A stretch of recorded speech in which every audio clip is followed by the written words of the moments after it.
नमस्कार विद्यार्थियों, श्रीमती मोहरी देवी तापड़िया कन्या महाविद्यालय जसवंतगढ़ के यूट्यूब चैनल पर एक बार पुनः आपका हार्दिक स्वागत और अभिनंदन है। मैं प्रवक्ता चंद्र प्रकाश गुर्जर। आज की क्लास हमारी बीए द्वितीय वर्ष के छात्रों हेतु इतिहास विषय की होगी। इतिहास विषय के दौरान जो हम बीकानेर के राठौड़ राज्य के बारे में पढ़ रहे हैं, बात की थी हमने पिछली क्लास में कि जोधपुर के राठौड़ों के द्वारा ही जो बीकानेर राज्य की स्थापना की जाती है, जिसके तहत राव बीका के द्वारा जो 1488 ईस्वी में जो बीकानेर शहर को बसाया गया था। जो बीकानेर राज्य से संबंधित जो राव बीका प्रथम शासक होते, राठौड़ शासक होते, जिनके द्वारा बीकानेर राज्य की स्वतंत्र राज्य की स्थापना की जाती है।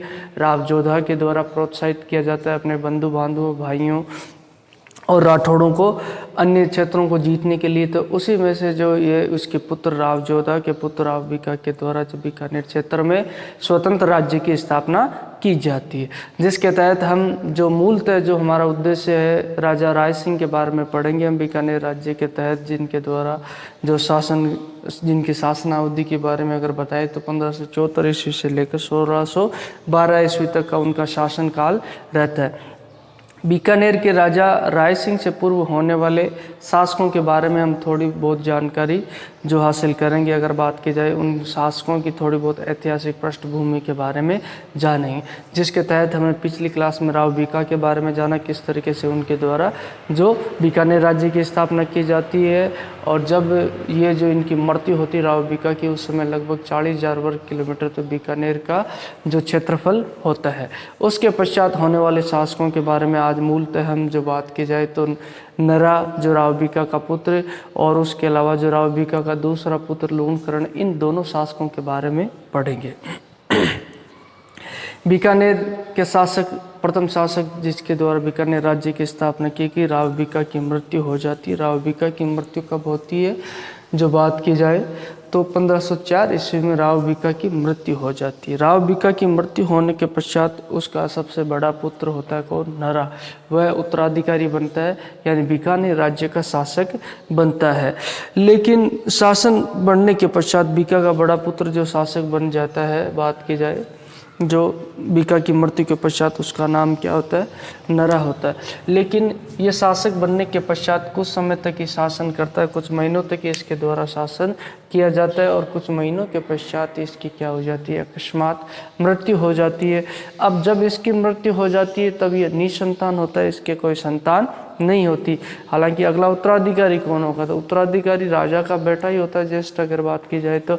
अब इन परिस्थिति में बात की जाए तो नरा के कोई पुत्र नहीं होता, ये निसंतान, इसकी क्या हो जाती है, मृत्यु हो जाती है। जब निसंतान मृत्यु होने के पश्चात सिंहासन पे बैठता है इसका भाई, नरा का भाई, यानी राव बीका का दूसरा पुत्र, जिसका नाम क्या होता है, लूणकरण होता है। लूणकरण जो शासक बनता है किसके पश्चात, नरा के पश्चात जो शासक बनता है। अब ये जो लूणकरण शासक होता है, हालांकि नरा के बारे में कुछ हमें ज़्यादा जानकारी प्राप्त नहीं होती, इसका शासनकाल भी कुछ समय के लिए होता है।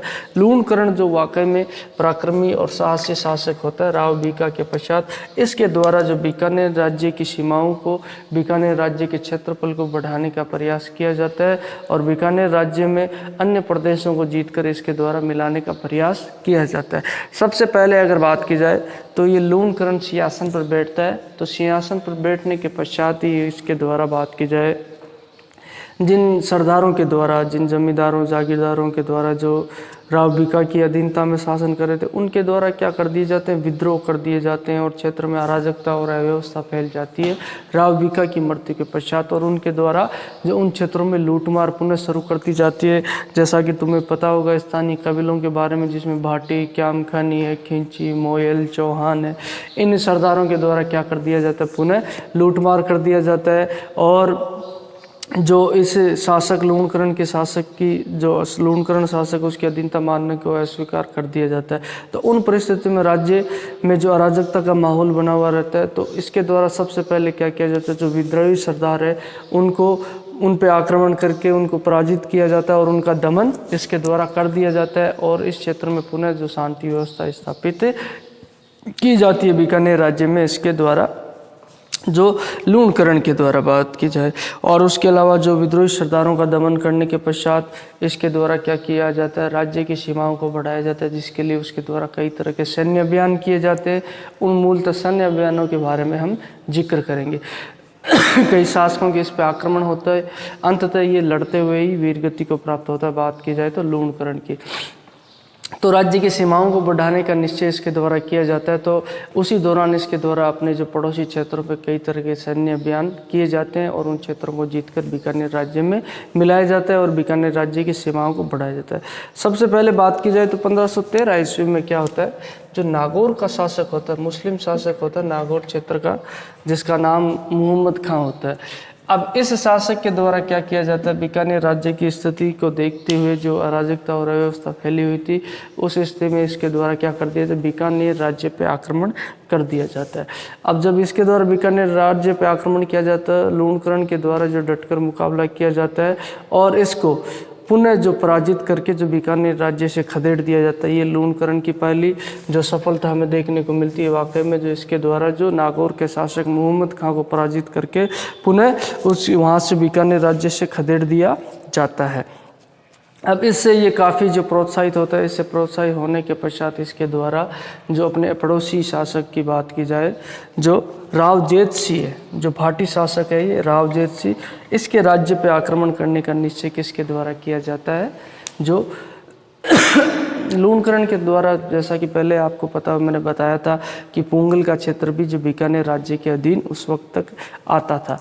तो अब जो राव जेत सिंह है भाटी शासक है, उनके राज्य पे इसके द्वारा क्या किया जाता है, लूणकरण के द्वारा आक्रमण किया जाता है और लूणकरण के द्वारा जो आक्रमण करके इसे क्या कर दिया जाता है, राव जेत सिंह को पराजित कर दिया जाता है। राव जेत सिंह को पराजित करने के पश्चात इसके द्वारा जो बंदी बना लिया जाता है राव जेत सिंह को।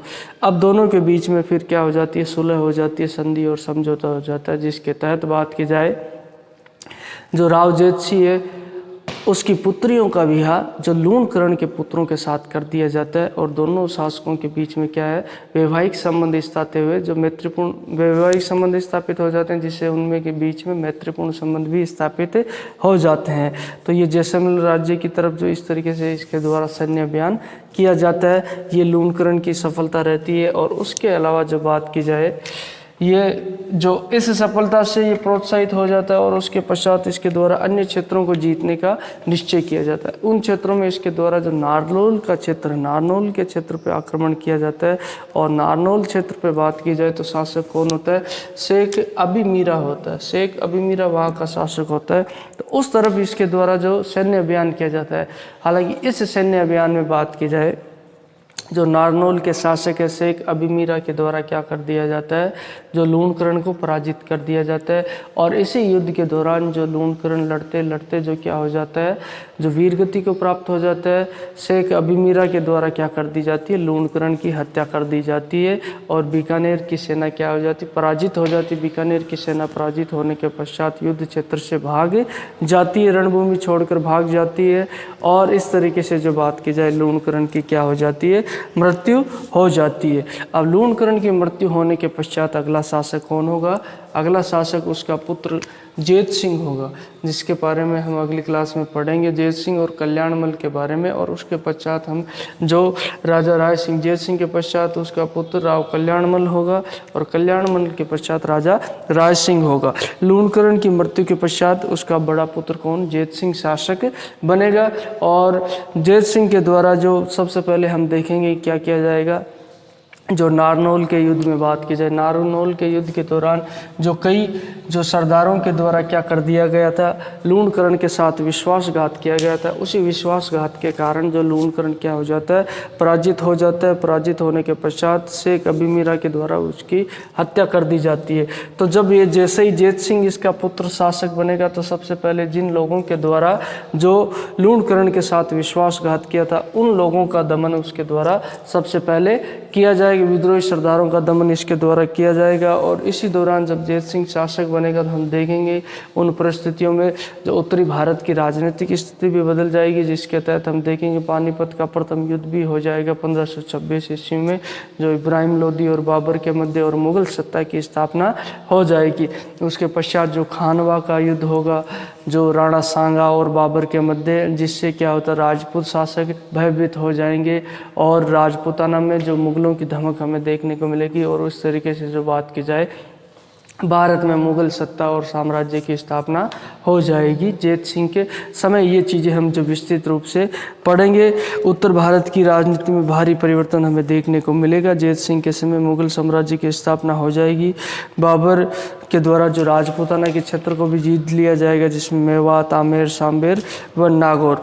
और बाबर के पश्चात जो शासक कौन बनेगा, हुमायूं बनेगा। हुमायूं के समय के दौरान ही जो शेरशाह सूरी का बीच में हमें शासन देखने को मिलेगा। तो उसी दौरान जो शासक कौन होंगे, राव कल्याणमल और जो जैत सिंह और ये राव कल्याणमल जो किसके दौरान होंगे, बाबर के पश्चात बाबर, हुमायूं जो शासक शेरशाह सूरी शासक होंगे उन्हीं दौरान। तो उस समय हम जो इन बीकानेर राज्य की स्थिति के बारे में जानेंगे।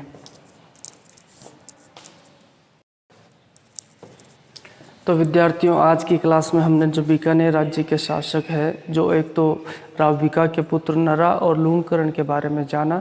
किस तरीके से नरा का शासनकाल तो कुछ ही समय के लिए रहता है, कुछ महीनों पश्चात ही उसकी क्या हो जाती है, मृत्यु हो जाती है। नरा की मृत्यु होने के पश्चात जो अगला शासक कौन होता है, लूणकरण होता है, जो नरा का भाई और राव बीका का दूसरा पुत्र ही होता है। और लूणकरण के समय हमने देखा कि लूणकरण के द्वारा किस तरीके से बीकानेर राज्य की सीमाओं का विस्तार किया जाता है। मूलतः जो नागौर का शासक है उसके द्वारा लूणकरण के समय आक्रमण किया जाता है 1513 ईस्वी में, जिसका भली भांति मुंह तोड़ जवाब किसके द्वारा, लूणकरण के द्वारा दिया जाता है और नागौर के शासक को पराजित करके बीकानेर राज्य से पुनः खदेड़ दिया जाता है। उसके पश्चात इसके शासनकाल में महत्वपूर्ण घटनाओं में एक घटना ये रहती है कि जैसलमेर का जो शासक होता है, राव जयत सिंह भाटी शासक होता है, उस पे आक्रमण करके लूणकरण के द्वारा उसे पराजित कर दिया जाता है। और पराजित करने के पश्चात उसे राव जयत सिंह को बंदी बना लिया जाता है। अब उन परिस्थितियों में जो राव जयत सिंह और इनके बीच में, लूणकरण के बीच में संधि हो जाती है, जिसके तहत राव जयत सिंह के द्वारा अपनी पुत्रियों का विवाह किसके, लूणकरण के पुत्रों के साथ कर दिया जाता है। और उसी अलावा नारनौल की तरफ एक सैन्य अभियान किसके द्वारा, लूणकरण के द्वारा किया जाता है। उस सैन्य अभियान में जो ये लूणकरण मारा जाता है। नारनौल का शासक कौन होता है, शेख अभिमीरा होता है, जिससे युद्ध करते हुए ये जो मारा जाता है। और इसकी मृत्यु के पश्चात इसका पुत्र उत्तराधिकारी होता है कौन, राव जयत सिंह। तो कल की क्लास में हम राव जयत सिंह और राव कल्याणमल इनके बारे में पढ़ेंगे विस्तृत रूप से। आगे की क्लास में अगर बात की जाए, उसके पश्चात हम राजा राय सिंह को शुरू करेंगे और राजा राय सिंह के तहत मुगलों के साथ इसके संबंधों और उसी समय तत्कालीन बीकानेर राज्य की परिस्थितियों के बारे में हम जानेंगे। किस तरीके से मुगल दरबार में इसकी हैसियत और स्थिति रहती है। उसके अलावा मुगलों के सैन्य अभियान में किस तरीके से इसके द्वारा भाग लिया जाता है, कौन कौन से सैन्य अभियानों में और कहाँ कौन कौन से प्रांतों में इसकी नियुक्ति होती है।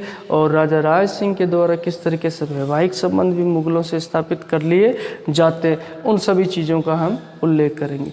तो बोलिए, यहाँ तक आपको कोई चीज़ समझ में नहीं आई हो, किसी तरह की समस्या हो, शंका हो तो आप निसंकोच पूछ सकते हो। आज की क्लास के लिए बस इतना ही और सभी विद्यार्थियों का एक बार पुनः बहुत बहुत धन्यवाद।